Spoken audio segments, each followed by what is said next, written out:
Now on 4th generation Corvette, the key is where to jack and where to put the jack stands.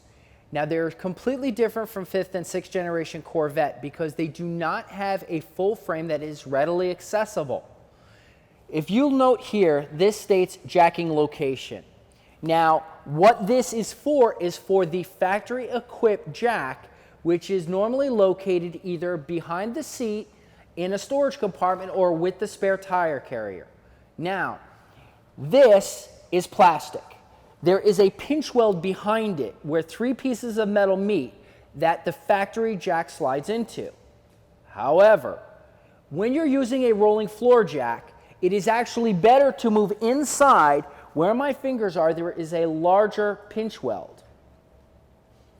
Now this pinch weld itself is where also 3 pieces meet. And these 3 pieces are an excellent place to jack. Now, in order to put the jack stands down, you can actually slide inside here to this piece of metal, which is a flat surface that you can actually put the jack stand location without a problem.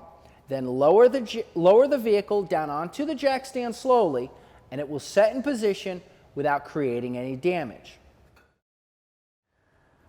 When jacking up the rear of a 4th generation Corvette, it's very critical that you be very careful where you place the jack, because there are fuel lines on the passenger side, there are brake lines on the driver's side, and we need to be cautious of those.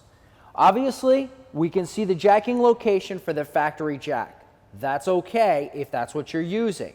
However, for a rolling floor jack, you slide your jack back to this location here, where the 3 pieces of vertical metal meet. You can place a small 2x4 on that location and then put your jack head underneath and raise it safely without damage to the fuel lines and or the brake lines on the opposite side of the vehicle. Then, once up in the air with the jack, you can safely put jack stands underneath the rear spindles to hold it in place.